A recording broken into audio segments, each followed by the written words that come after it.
Hi, my name is Brent Renault. I'm with the Little Rock Film Festival, and before we get started, I want to thank Skip Rutherford and the Clinton School. Skip was one of our earliest and biggest supporters, and I don't think we would have got this festival off the ground without his support and his encouragement. So we appreciate him, and that's why we try to put some of our best panels here every year. I'd like to call up the director. We have two of the directors here, Daria Summers and Meg McLaughlin. And, of course, Shannon Morgan.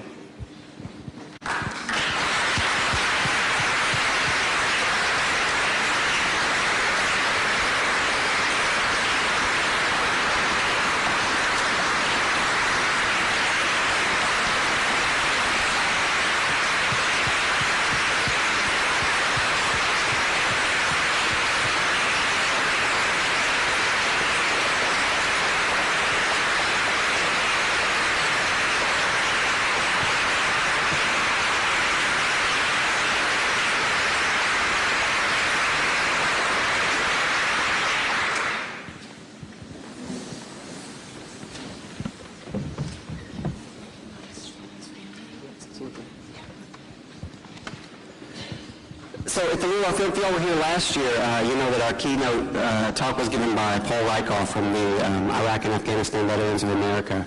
And Paul recently wrote a story where he noted that only about 3% of the news in the last couple of months has been about the Iraq War since February. At the Little Rock Film Festival, we are going to continue, we have and we will continue to support the films that tell the stories of our soldiers and their families, as long as important and new films like this one are told. So you can look for more of this in the coming years. First, I'd like to ask Shannon, this is the first time you've seen this with your family. If you don't mind, can you introduce your family to us? Yeah, Mom, I know you probably can't stand up. If you could just wave. Vivian Lee.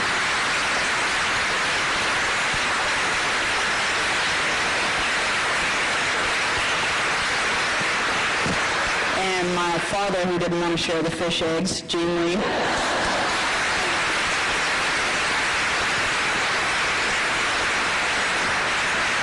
My Aunt Sheila. My Uncle Roger. And my Uncle Glenn's here as well.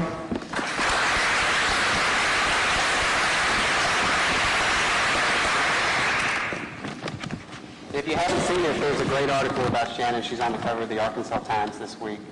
Really great article. You should definitely check it out. Shannon, before we start, can I just say how thrilled we are to be here, and we want to express our thanks to Bren and everyone at the Little Rock Film Festival, because this is an amazing venue for us, and Skip Rutherford and the Clinton School of Public Service, sorry. Shannon, I can imagine when you joined the military, you certainly never envisioned being a part of Lioness. But why did you originally join the military? I joined November 2001, right after September 11th, because, I thought to myself, I wouldn't want anything like this to ever happen again, and especially hit closer to soil with my family. And also, my family's not very rich, so college money kind of sung to my tune, definitely. So, yeah. And when did you join? I joined November 2001, 2 months after September 11th. Yeah. I think that the film sort of begins and ends with Shannon. And in a lot of ways, I know a number of reviewers have noted that in a lot of ways this is her film.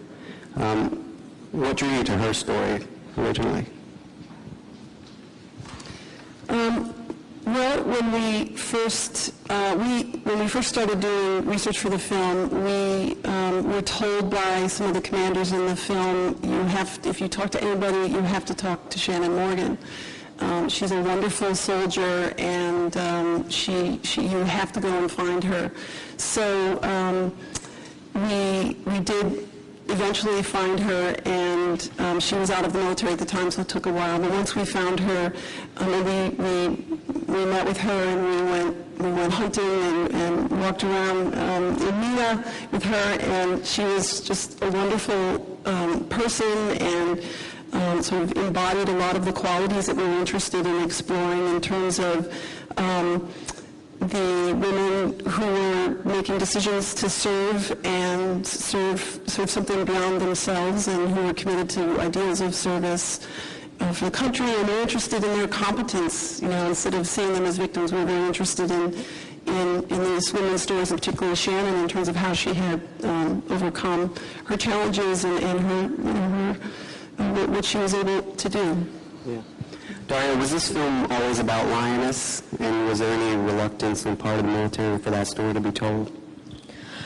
Well, the film originally, the idea for the film really started out as Meg and I watched the war unfold in the first couple of years, and we noticed that women were playing a significant role and a historic role, and their role in the conflict, what they were actually doing was changing. And so our original research was to find the stories that were coming out, because we sort of instinctively knew we were there, they were going on. And then as we started to talk to people, someone did mention, well, there are these women who I've heard about. This was someone in Washington, and it's just happening, and they're called the Lioness, and they're called Team Lioness. And so as we started to research that story, one of the ironies is, and we thought, this was an actual story that had a group of women who clearly knew each other, and it was a way to tell a story and that embodied the historic shift of the role that women are playing today. So we realized that then, once we'd found that story, we'd actually found a way to organize the narrative and sort of pinpoint this moment in a narrative. But as we pursued the story, one thing that was interesting, we tried to track down many of the women, and the Army, which was very open, sort of within reason, to working with us, didn't really know.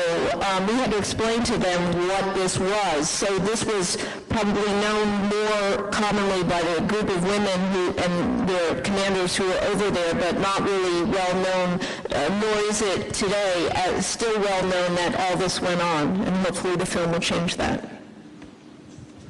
Well, Shannon, what did they tell you when you were approached to be a part of this? What did they tell you, and what did you think? They called me on the phone. I thought they were insane. I thought it was another practical joke, because I'm from a small town. They do that a lot. But no, once they approached me, and they explained to me exactly what it entailed, I was glad. I was happy to jump on board. An important part of history, and I think all soldiers, who serve definitely deserve a spotlight, but women.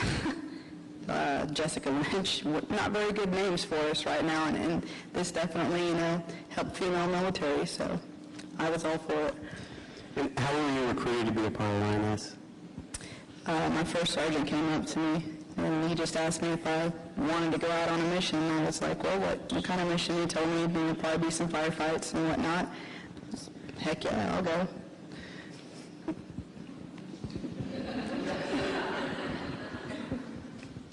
Yeah, I can imagine, being a part of Lioness, had its own challenges, but talk a little bit about being with the Marines. The Marines work a little bit differently than we did. It's kind of hard to transition, because the language barrier is one thing, and they do things a lot different. They're used to working with each other, so they kind of just assumed I knew what I was doing. I'm not an infantryman anyways to begin with, but it was definitely an adventure and something I wouldn't trade, even though, I kicked that guy in the nuts. I think he deserved it, though. He left me. So. You have a great line at the end. I want to get this exactly right. You said being over there, you never get over it, you get on with it. Tell us about how you're getting on with it now. Little Rock VA has been absolutely great to me. I've recently transferred to the Fayetteville one because it's a lot closer for me from where I live now. But the VA's been awesome for me. I've sat through PTSD groups, and I realized that it's okay to talk about it. And, you know, and I hope one major thing from this film is if there's somebody out there who's coming back, if they're questioning help, I hope this might get to them. Maybe they'll see it and see it's okay. And you do get better. You don't get over something, because definitely I think that's, you know, putting it blindly, I don't know. But you get on with it. You learn to deal differently, and you learn how to get on with your life. And this film was like a final stepping stone for me. Meg, tell me a little bit about making the film. I think it's really beautiful, and the music's amazing as well. Can you tell us a little bit about how you made decisions about the kind of style you wanted to use for it? Well, thank you. Yes, our composer from New York, Brendan, we loved his music. I think we wanted to try to slow things down a little bit and kind of get people's attention, and we definitely took an editing approach that was one that maybe you don't see as often these days with documentaries that are cut very quick, and we really wanted to give you time to kind of sit with the images and sit with the characters and absorb some of their story and their thoughts. And yet we also wanted to give you some sense of what the intensity of the experience for the women on the ground in Iraq and being in combat. And so, you know, as you see, there's a kind of a mix of the kind of slower observational style material, and then the kind of faster cut narrative about what went on in Iraq on the ground. Yeah. Okay. How did you gather, did the material from Iraq come from the soldiers in the film?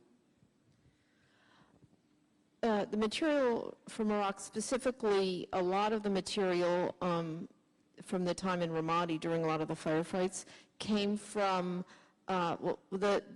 this intense firefight that is narrated in the film happened sort of just around the time that Fallujah was going on. And so most of the press and all the news people were up in Fallujah, so there wasn't a lot of coverage of Ramadi at that time, but there was one Marine who we tracked down who had a video camera, and after while we were editing the film, we had heard of him, and we met with him, and I think this is a really important point to make, because he was right there, you know, and although he didn't work directly with the Lionesses, he was sort of peripherally involved with them, and certainly in the firefights. He had his own video camera, and he filmed a lot of the footage that you see in the Ramadi firefights. And when I contacted him, we met and we went over all the footage, and I told him what we were doing, and he was so amazing, because he said, you know, I'm just going to give you all this footage, and you use what you need. And after I had explained to him what, you know, the purpose of the film was to really create a space for these women to be recognized for what they did, he said, just take it, I'll sign the form, you can use it, and I just trust that you're going to use it okay. And the reason he did this was because when he was first over there in Ramadi, he told me on a number of instances he had to go into a house, and he had to go into an Iraqi home, he had to get to the rooftop, and he really wasn't there to hurt anyone, but the women and the children were so terrified, and he's a father who has 4 daughters, and he said he felt just horrendous. And if he could have had a Lioness, if he could have had someone there, a female soldier to work with him, you know, it would have made a huge difference. And he says he still really feels, you know, terrible when he thinks of those moments. So he really wanted to help get the story out. And I think that just bears mentioning, because there was a certain sense, not just, I mean, obviously Meg and I saw it in the women who experienced it and their direct commanders, but the Marines that they worked with, even though that, you know, in many instances was a challenging and uncomfortable situation, but one that they all had to sort of rise to the occasion to execute. there was a sense that this was a moment in history, and everyone wanted to help tell the story. Before I turn it over to questions, Shanice, let me ask you a little bit how did this work? Lioness, you wouldn't necessarily go out as a unit, wouldn't you, and the other women be split up? Tell us how that worked. Yeah, they got to where they requested certain females for certain missions, like, myself and Sergeant Ruth that you seen in the film. That was my battle. We were both kind of tough gals, if you will.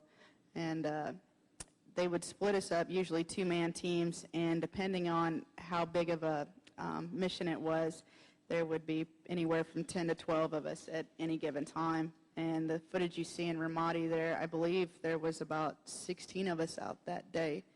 And we were all split up, so it was just you and the other female and all the other guys, which is fine with me because I was the only female in my platoon anyway, so. It's a great scene where you all come together and you're watching the History Channel documentary. Do you guys stay in touch? Do you talk?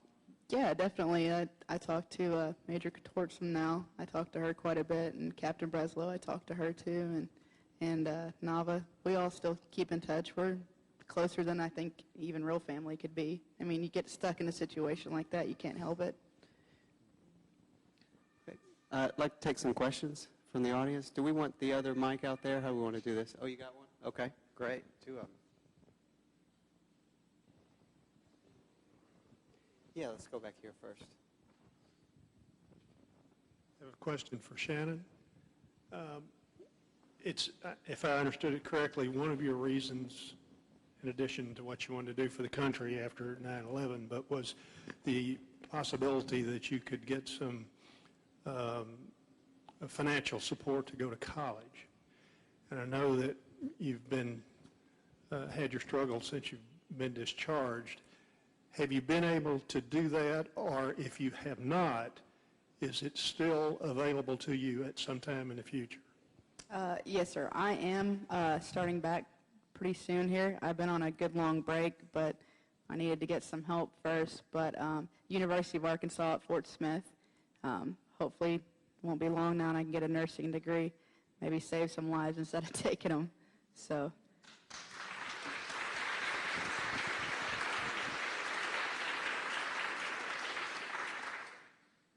Right here in the front. The imagery coming out of Iraq has been more controlled than Vietnam was. This documentary appears to give a whole different view than what the controlled view is coming out of Iraq a lot. It's surprising a little bit to me that you had as much cooperation with the military that you got. And the comments about how you had the conflict of they didn't want you there, then some people were glad you were there. Where are we? What is the truth in Iraq?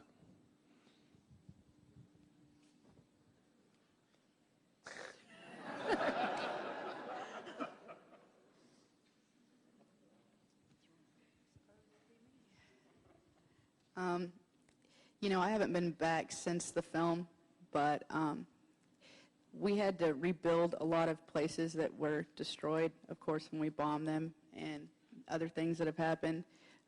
Right now, I think Iraq is rebuilding. I think that it is important for us to be there.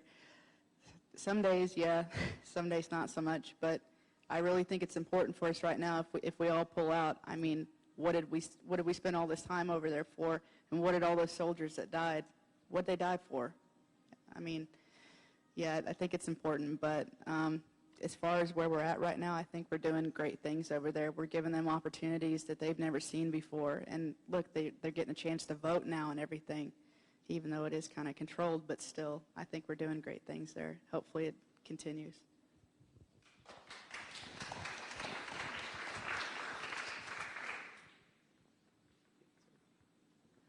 I noticed you had some films that seemed to be taken from the other side. How did you get the insurgent films?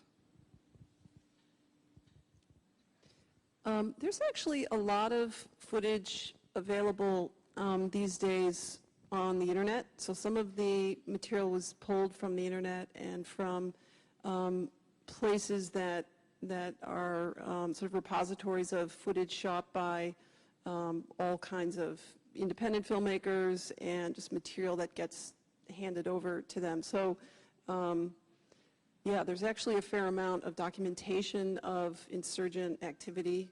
You know, they have their own camera sort of practice of shooting and documenting and putting stuff online, and so that material is actually, you know, you can get a hold of it.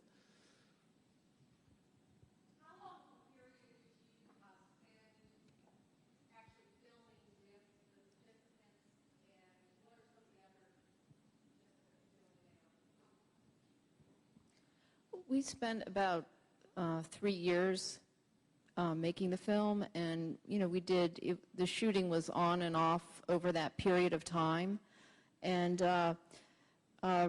Rebecca Nava is now, her husband is back from Iraq, and of course she's raising her daughter, and she's currently out of the military. I think she got out in the spring, and she's pursuing, she's going to be pursuing some further educational opportunities. And Major Guttormson, Kate, the redhead, is, she and her husband were out in California at the National Training Center, and I think they're being reassigned to a base in Hawaii together.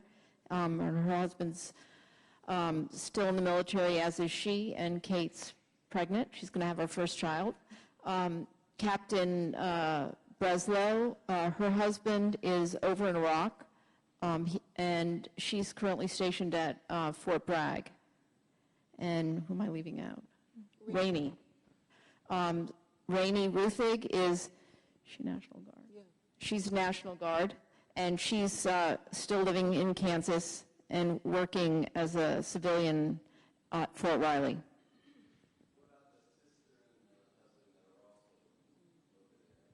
Zolma and her husband are well, Zolma's still in Iraq. I think that the husband came back.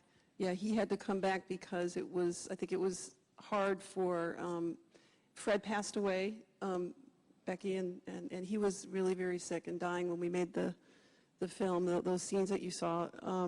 And so after a few months, it was really hard for Nancy to take care of Matthew. She had a full-time job, and it was, a very hard period for her. So they actually were able to arrange for Will, the father, to come back from Iraq because they didn't have other options, childcare options. So I think he's back, and Zolma is due back, I believe, in June or July. It will have been a year. July, yeah, it will have been a year. Is there anything that the military didn't want you to say or do in the documentary?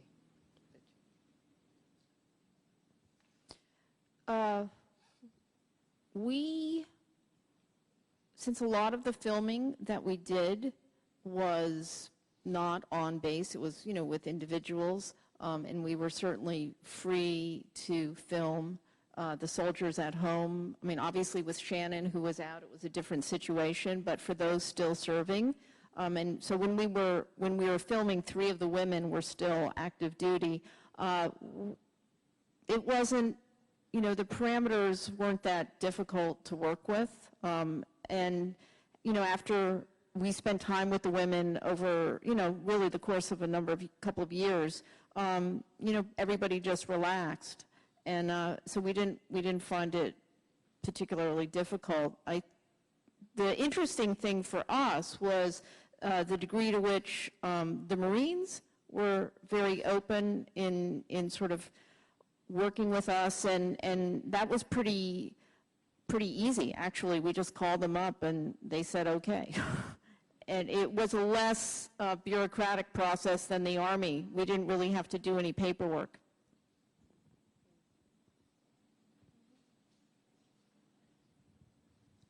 I want to go back a little bit in the history of women in the armed services period. Historically, there was stigmatizing of women being in service.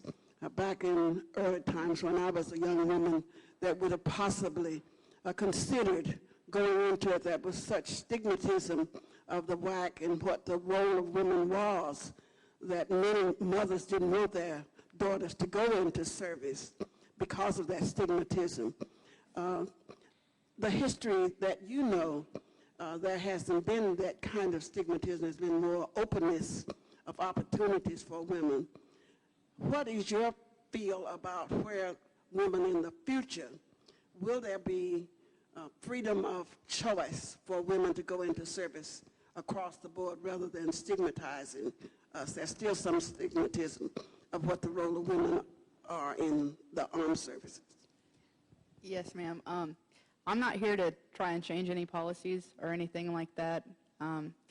My feel on it, though, there are women out there that can do this job. They've proven themselves time and time again. You know, look, we survived over a year in Iraq doing that for an entire year just about. So I think there are women out there, and hopefully, I hope the doors open a little bit more for them, because if they want us, just my feel, my take, if they want us to play infantry, then why not afford us the MOS?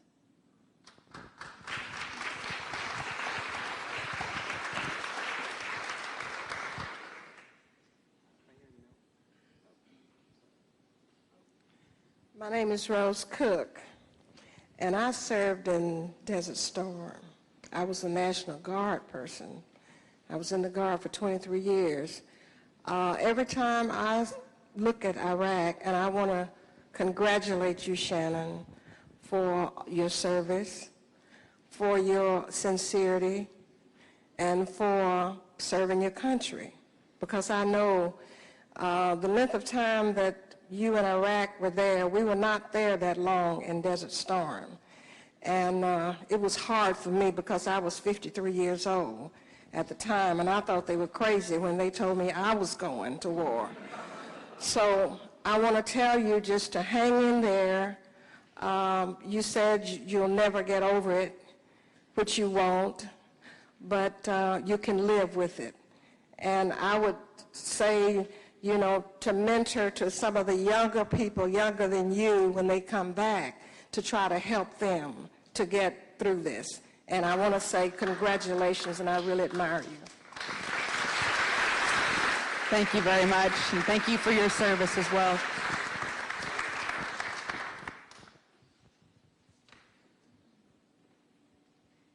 Shannon, I too served in Saudi Arabia doing Desert Storm. In fact, Rose and I served together. Wow. My name is Joe Summer, Colonel Retired Army Nurse Corps. My question is, Rose and I also worked together at the VA, and I implemented a PTSD program there, a dual diagnosis program. One of my main concerns for our veterans coming back from Iraq and Afghanistan is the stigma that is attached to getting help in terms of affecting their future in the military. Do you have any suggestions on how we can overcome that? Because rather than making you a less efficient soldier, if you get the help you need, it will make you a more efficient soldier and know how to help your troops when they need help. So any insight that you could give would be appreciated. Yes, ma'am. I think there is that language barrier. Again, a lot of things that I ran into myself coming back, there weren't that many women therapists when I first started, when I went over to Little Rock to the PTSD program, and I think there's more of a greater need for that now because there are a lot more females coming back, you know, and I think that right there would probably push some veterans to go seek help, because I know there are a lot of girls out there that felt like I did.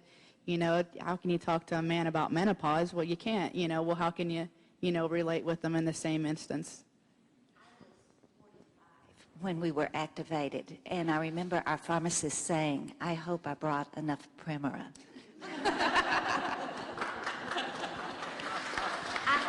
Yes, I have ma'am. a million questions. Could I meet with you afterward? Yes, ma'am.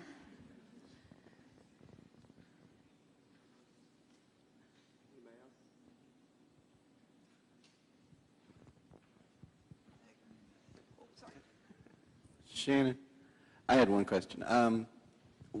What did the military do for you that you feel in a positive way? I know you had some horrible experiences, but a lot of people the short time they spend in the military, it does something also favorable for their lives. Can you talk about that a little?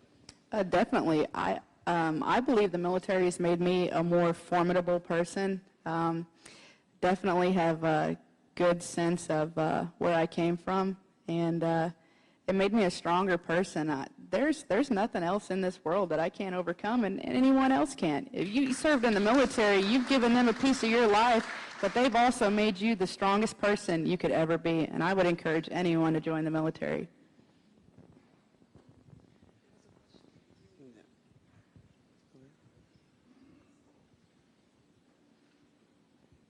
Is there any plan that this film might be on television for the general public?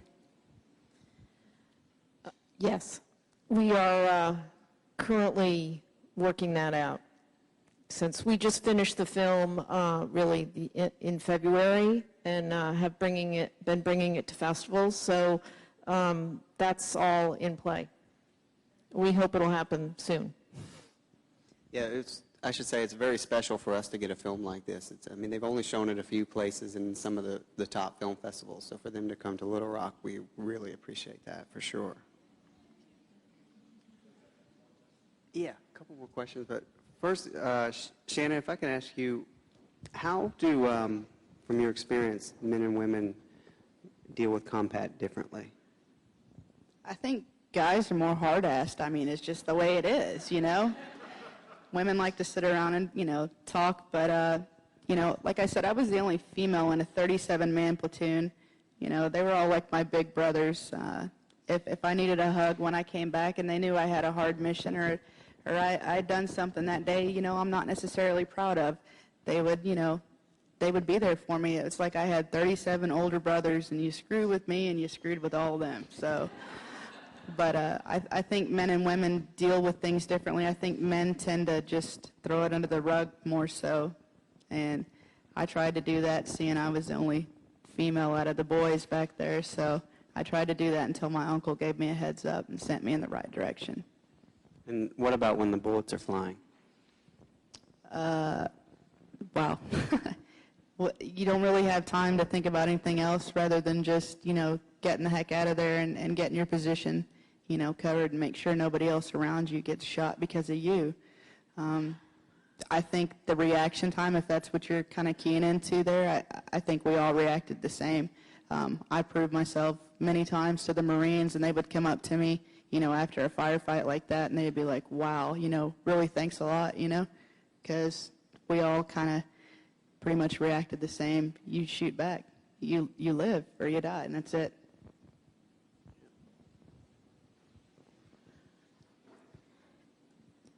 I too have the opportunity to serve veterans at the VA, and did not want to miss the chance to say thank you for your service and thank you to your family. And it's been a tremendous experience to be at a facility where we get to talk to people who have done what you've done and allow ourselves to be taught from your experiences. So I just didn't want to miss the chance to acknowledge and thank you and your family for your service. Thank you so much.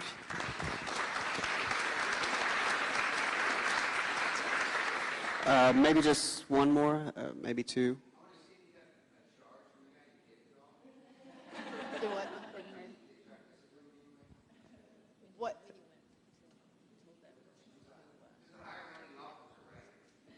That I kicked in the nards? Yeah, he was just a little bit above me, but he knew he was in the wrong, for sure. Okay, when I caught back up with him, I was hell on wheels. That's just all there was to it.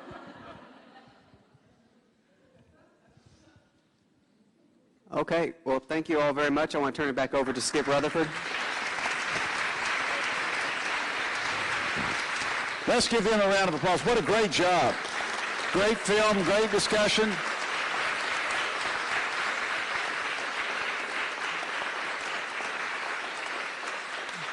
Thank you all very much. Thanks for coming to Little Rock. Shannon, great job. Thank you. And thank you. What you all have done for this film festival in this city is remarkable, and we appreciate it. This afternoon, 5:30, Goldwater on Goldwater. CeCe Goldwater, the granddaughter of Senator Barry Goldwater. You're invited back for a really fabulous film and discussion. Thank you all for being here, and have a great afternoon. Enjoy the film festival. Great job.